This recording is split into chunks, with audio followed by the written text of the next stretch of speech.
Shalom, everybody. Glad you came back. Watch another video of mine.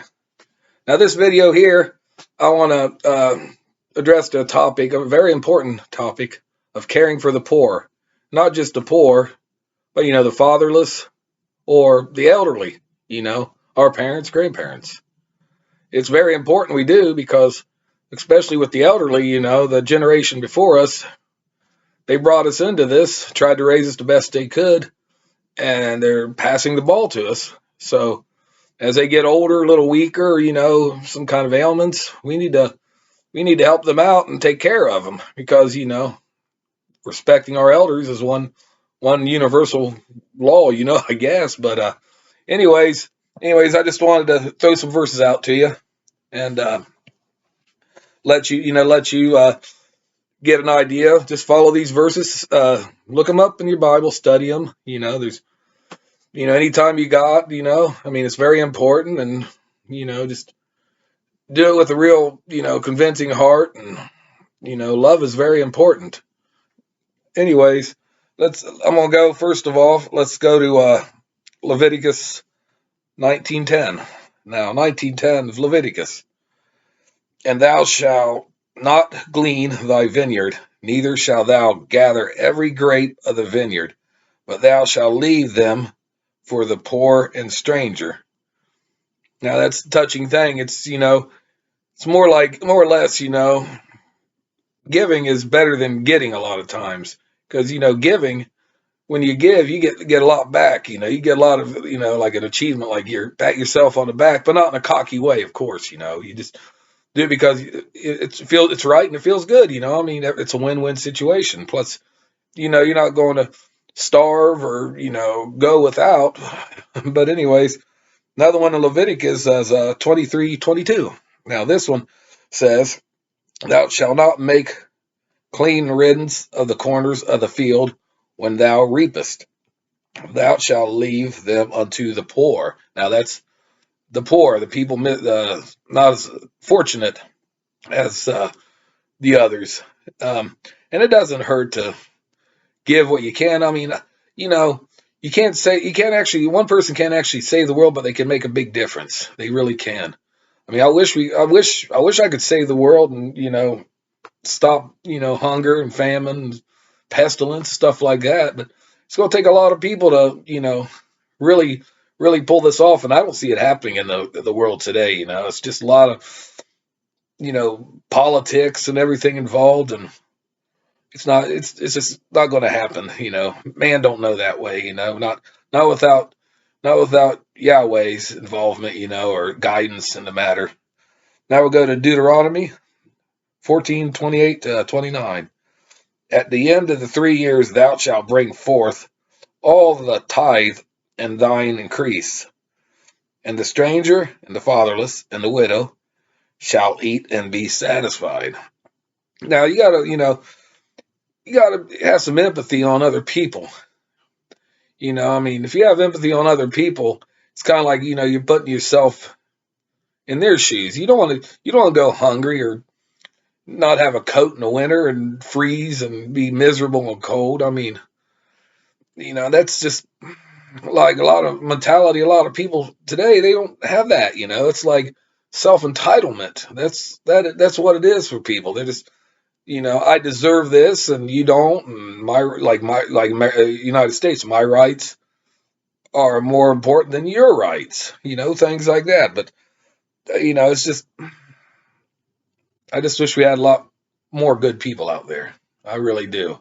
And it's not, we could still, people could still change, for the better. Now if it happens, I don't know, but I'm proud and I'm praised people that go out there and, do charity work and, and their free time to help others. I really do. My hat's off to them. They're heroes in my book. Now, another one in Deuteronomy 15:11. For the poor shall never cease out of the land. Therefore I command thee, saying, thou shalt open thy hand wide unto thy brother, to thy poor, and to thy needy in thy land. In thy land, you help your brothers out, like, in the United States and some other countries in the world, that's what they do. They, if you want to help the world, you got to start at home. You got to start in your household first, in your province or state, your country. You got to, branch out that way. Now, you can do that and you can still go and give money to, third world countries, donations here or there, help out, I mean, there ain't no problem with that, but, and we are our brother's keepers, it's, like Cain asked Yahweh back, my brother's keeper. Well, yeah, we are. We're all in this together. We're brothers and sisters, brother and sisters. That's what it is. Now we'll go to Isaiah 58:6-7. Is not this the fast that I have chosen? Meaning, fasting. It is not to deal thy bread to the hungry, and thou shalt bring the poor that are cast out of the house. You can't get any plainer than that, I mean, it's how serious, you know, Yahweh. He's not a mean Elohim or anything. He knows what's best for us. He's our Father. He knows what's best for us. It's kind of like, like I said, you got to respect your elders, and he's the eldest one of them all. No beginning, no end. Now let's go to the New Testament, shall we?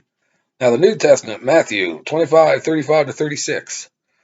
For I was hungered, and you gave me meat. I was thirsty, and you gave me drink. I was a stranger, and you took me in. Naked, and you clothed me. That's a statement from Yeshua. And then, he was here, he's teaching lessons about, be good on a man, heal him, feed him. I mean, remember the loaves of bread and everything, fish. I mean, and he had compassion in his heart when he saw all these people just walking around. He felt really, really bad, and that was really a moving thing. I mean, it almost put a tear to your eye. And anyways, that's in the Gospels, that's one thing. He kind of faced and dealt with. Besides wanting to prove who where the power came from. The lesson learned. He wanted to show this stuff first to prove him and shake him awake, and then he'd tell him. he'd tell him. But anyways, now we'll go to James chapter 1:27. Okay, pure religion and undefiled before Elohim and the Father is this, to visit the fatherless and the widows in their affliction. If they're bedridden in hospitals, nursing homes, it's very important, that especially like family members who have elderly people or, the fatherless or, the orphans who, you need, it's very important you go there and stick with them and you support, I mean, it's just that way, it's just the right thing to do, the godly thing to do. Okay, now we'll go to 1 John 3:17. But whosoever hath this world's goods and seeth his brother have need and shutteth up his bowels of compassion from him, how dwelleth the love of Elohim in him? Yeah, it's like if you cut off a brother, grandma, mother, father, whoever, you cut them off. Where's the love in that? Do you really love them? I mean, I heard of tough love, but that's no time for tough love, really. You just love them. I mean, if they're scammers and they want to take advantage of you, that's a discretionary thing, But all in all, you need to be there for them, take care of them, be there, encourage them, take care of them, feed them, do whatever. I mean, the best your capacity, your financial capacity, or whatever, your time. I mean, a lot of people these days work constantly for pennies, basically, but they gotta live, they gotta pay the bills, But it doesn't hurt to try to make time and help out and make your mark, And but anyways, that's all I wanted to say right now. So Shalom, everybody. Until we meet again.